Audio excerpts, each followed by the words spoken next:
मा तरक्तु बादी फितनतन नज़र्रा लिर्रिजालि मिनन निसा। इस दौर का एक बहुत बड़ा फितना यह है कि मर्दों के लिए औरत से बढ़कर के कोई दूसरा फितना नहीं है। औरत इस दौर का एक बहुत बड़ा फितना है मेरे भाइयों, और खास करके वो औरत जो इस्लाम की लिबास में ना हो बल्कि ऐसे लिबास में हो जिस लिबास में वो अगर चले, जिस लिबास में अगर वो पहन करके चले तो मर्द नौजवान किया बूढ़े भी अपने ईमान को बचाना उनके लिए भी मुश्किल हो जाए। आज हमारे जमाने के अंदर औरत का फितना एक बहुत बड़ा फितना बन गया है, बहुत बड़ा फितना बन गया। फरमाया अल्लाह के नबी सल्लल्लाहु अलैहि वसल्लम ने मा तरक्तु बादी फितनतन नज़र्रा लिर्रिजालि मिनन निसा, मर्दों के लिए हमने औरतों से बढ़कर के कोई फितना नहीं छोड़ा।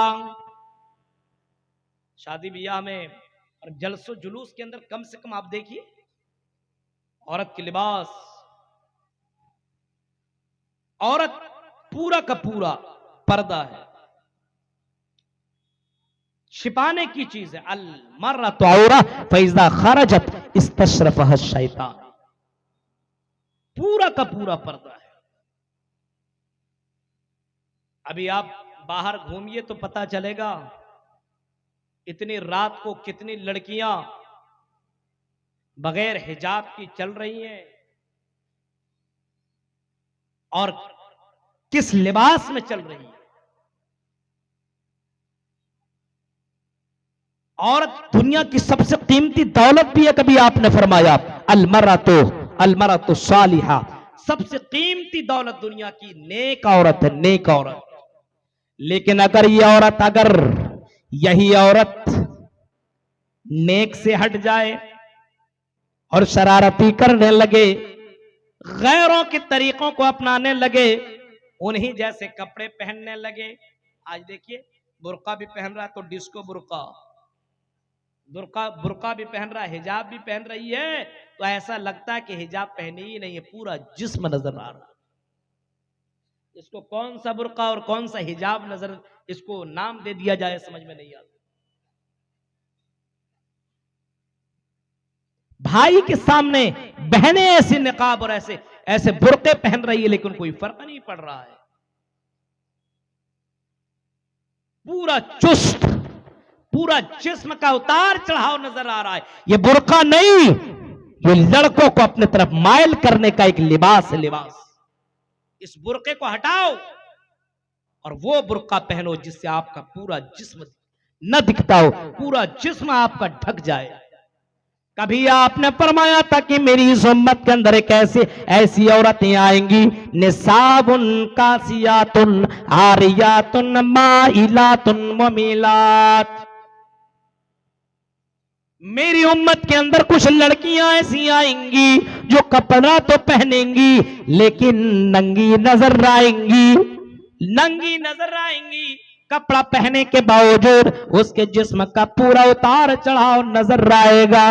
वाकई मेरे भाइयों, आज हमारे समाज की कुछ लड़कियां ऐसे कपड़े पहना करती हैं, इतना पतले, इतना लिबास, बारीक लिबास कि उसका जिस्म का पूरा उतार चढ़ाव नजर आता है। और कुछ लड़कियां इतने ज्यादा टाइट कपड़े पहनती है कि वो चलने से पता चलता है उतार चढ़ाव पूरा नजर आता है। इसी को तो मोहम्मद रसूलुल्लाह ने फरमाया, निसाबुन कासियातुन आरियातुन मुमिलातुन। फरमाया ऐसी लड़कियां आएंगी जो कपड़ा पहनेंगी लेकिन नंगी नजर आएंगी। माइलातुन मुमिलातुन, ऐसी कपड़ा पहनने का मकसद ही यही होगा कि लड़के मेरे तरफ माइल हो, मैं लड़कों की तरफ माइल हो। यानी इसका शॉर्टकट और खुले अल्फाज में ये कह दूं, लड़का मुझे देखे, मेरे तरफ माइल हो, मुझसे बात करे, मैं लड़कों से बात करूं, उस कपड़े का पहनने का मतलब ही यही होगा। मेरे भाइयों, आज तो हद हो गई, हदें पार कर दी हमारी इस कौम की लड़कियों ने। मेरे भाइयों, कर्नाटक की वो लड़की जो मुस्कान खान लड़की है, जिन्होंने हिजाब के ऊपर नारे तकबीर कह करके मेरे भाइयों आवाज उठाई कि हम हिजाब नहीं छोड़ सकते, हम अपनी इज्जत का सौदा नहीं कर सकते, हमें पढ़ाई पढ़ने दो या ना पढ़ाई पढ़ने दो, हमें नौकरी करने दो या ना करने दो, हम हिजाब से समझौता नहीं कर सकते। और फलस्तीन की उस लड़की का भी नाम सुना होगा जिस लड़की ने कहा था, ऐ मीडिया वालों, ऐ सोशल मीडिया वालों, मेरी तस्वीर अभी मत लो, अभी मेरे दुपट्टे मेरे सर से निकले हुए, मुझे दुपट्टा ओढ़ लेने दो, तब मेरी तस्वीर खींच लेना, तब मेरी तस्वीर ले लेना। वो लड़कियां वो थी जो पर्दा किया करती थी, जो अल्लाह से डरा करते थे। मेरे भाइयों, आजकल की हमारी समाज के लड़कियां देखो, बड़े अफसोस के साथ हमें कहना पड़ रहा है, इतना बड़ा फितना बन गया, इतना बड़ा फितना बन गया कि जिन लड़कों को बालिग बुलूगत के बाद जो बातें समझ में आती है, जिन लड़कों को लड़कियों को आज मोबाइल के जरिए से वो लड़के पहले ही बालिग हो गए, मोबाइल हाथ में दे दिया गया है। और अक्सर के मोबाइल के अंदर इंस्टाग्राम और ना जाने कौन कौन से ऐप रखा हुआ है। और इंस्टाग्राम खोलिए तो मुसलमान लड़कियों की इतनी ज्यादा तस्वीरें डांस करते हुए नजर आ रही है हमारी मुसलमान लड़कियां। मेरे भाई क्यों जरा देखिए, ये हालात है हमारे दौर के, इस जमाने के इतना बड़ा फितना। मेरे भाइयों, मोहम्मद रसूलुल्लाह की बेटियों को देखो कितनी बहाया थी, और अल्लाह के रसूल खुद कितने ज्यादा हयादार थे। अल्लाह के नबी के बारे में आता है, कान नबी सल्लल्लाहु अलैहि वसल्लम अशद्द हया मिनल अज़रा फी खिदरा, एक कुंवारी लड़की से भी ज्यादा अल्लाह के रसूल हयादार थे। कुंवारी लड़की जितना हया करती है, शर्म करती है, उस लड़की से भी ज्यादा मोहम्मद रसूलुल्लाह हया वाले थे। और लड़कियों, तुम्हारे अंदर से ये हया कहां गई, कैसे खत्म हुए, कभी आपने इसके ऊपर गौर किया? मेरे भाइयों, अपने चेहरे अपने जिस्म की हिफाजत कर लो। अल्लाह के रसूल सल्लल्लाहु अलैहि वसल्लम ने फरमाया, लड़कियां 4 काम कर लें, औरतें 4 काम कर लें तो जन्नत में चली जाएंगी। अलमरतो इज़ा सल्लत खम्सा व सामत शहरा व तात बाला व हाफिजत फरजा, 4 काम करेंगी तो जन्नत में चली जाएंगी। पहला काम 5 वक्त की नमाज, दूसरा शौहर की इताअत, तीसरा रमजान के रोजे, चौथा अपने जिस्म की हिफाजत, अपने जिस्म को गैरों से बचाना, वह हाफिजत फरजहा, अपनी शर्मगाह को बचाया जाए। इसके 2 माने किए गए। एक तो यह कि अगर आपका शौहर नहीं है, घर पे कमाने के लिए दिल्ली बंबई कलकत्ता घर गए हुए, तो आप अपने घर में अपने बिस्तर में किसी गैर को आने की इजाजत ना दें। आपका शौहर नहीं, आप उसकी अमानत हैं और अमानत में खयानत न करें। और लड़कियों, बहुत ऐसे केस मिले हैं और ऐसे मैसेजेस मिले हैं कि मौलाना फला की बीवी है, शौहर बाहर कलकत्ता दिल्ली बंबई में, और उसकी बीवी इंजॉय कर रही है, मस्ती कर रही है और फला के साथ इंजॉय कर रही है। नहीं, ओ मेरी बहनों, अल्लाह के नबी ने आपको बशारत सुनाई है, अगर अपने जिस्मों की हिफाजत कर लो, अपने शर्मगाह की हिफाजत कर लो, तो जन्नत के जिस दरवाजे से जाना चाहो जा सकती हो। शर्त यह कि अपने जिस्म की हिफाजत करो। जिस्म की हिफाजत का तो एक मतलब यह है, शौहर ना हो तो आप अपने जिस्म की हिफाजत करें और अपने किसी गैर को अपने घर में आने की इजाजत ना दे, चाहे देवर ही क्यों ना हो, चाहे वो तुम्हारा चचेरा भाई क्यों ना हो, ऐसे को अपने घर के अंदर एंट्री करने की इजाजत ना दे मेरे भाइयों। लेकिन आज मामला इतना गड़बड़ है, शौहर चले जाने के बाद आजकल बहुत सारी लड़कियां शौहर के बाद भी बॉयफ्रेंड रख रही हैं, शौहर से पहले भी। आज तो पहले और बाद में सब कुछ चल रहा है।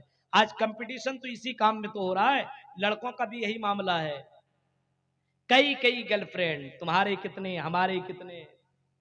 आजकल तो गुनाहों में कंपटीशन हो रहा है, नेकियों में नहीं। और इस जिस्म की हिफाजत का एक दूसरा माना यह है कि कपड़ा इतना बारीक ना पहने जिसकी वजह से उसका जिस्म नजर आता हो, इतना टाइट ना पहने। और आज दोनों चीजें हमारे समाज के अंदर मौजूद है। मेरे भाइयों, वो तो वो लड़की थी जो मोहम्मद रसूलुल्लाह के पास आया करती थी, एक लड़की बुखारी के अल्फाज अल्लाह के रसूल के पास आई और शिकायत करने लगे, अल्लाह के रसूल, आए अल्लाह के नबी, मुझे एक बीमारी हो गई है जिसको मिर्गी की बीमारी कहा जाता, मिर्गी की बीमारी। आए अल्लाह के रसूल, मुझे मिर्गी ने मुझे पकड़ लिया है और जब मुझे वो बीमारी होती है, जब मैं उस बीमारी का शिकार हो जाती हूँ तो अल्लाह के रसूल, बीमारी होने की वजह से अल्लाह के रसूल में बरहना हो जाती हूँ, मेरे कपड़े उतर जाते हैं, मेरा जिस्म वो देखने लगते हैं लोग। अल्लाह के रसूल, मुझे बड़ी हया आती है, बाद में जब मैं सुनती हूँ, इस बात से खबर होती हूँ तो मुझे बहुत अफसोस होता है। अल्लाह के नबी मेरे लिए दुआ कर दीजिए, अल्लाह के नबी इस बीमारी से मैं छुटकारा पा जाऊं, अल्लाह के रसूल इस बीमारी से मैं अपने आप को बचा लूं। नबी अकरम सल्लल्लाहु अलैहि वसल्लम ने आपने फरमाया, आई औरत, आई खातून, आई बहन, हम तुम्हें दो ऑप्शन देते हैं, दोनों ऑप्शन में से जिसको सेलेक्ट करना चाहो कर सकती हो। उस औरत ने कहा कि अल्लाह के रसूल क्या है दो ऑप्शन? आपने फरमाया, इन शीत सबरती वलकिल जन्ना, अगर तू सब्र कर ले तो तेरे लिए जन्नत है। अच्छा, पहला ऑप्शन।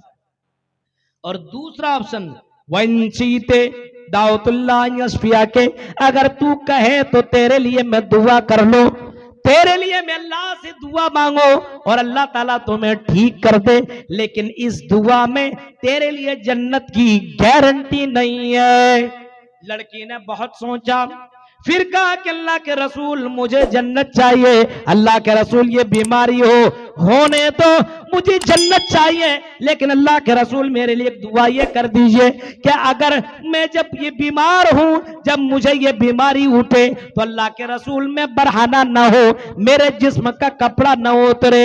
वो तो वो थी जो अल्लाह के रसूल से ये कह रही हैं, अल्लाह के रसूल कोई मेरे जिस्म को ना देखे। मेरे भाइयों, नबी अकरम ने दुआ की और अल्लाह ताला ने उनकी दुआ को भी सुन लिया।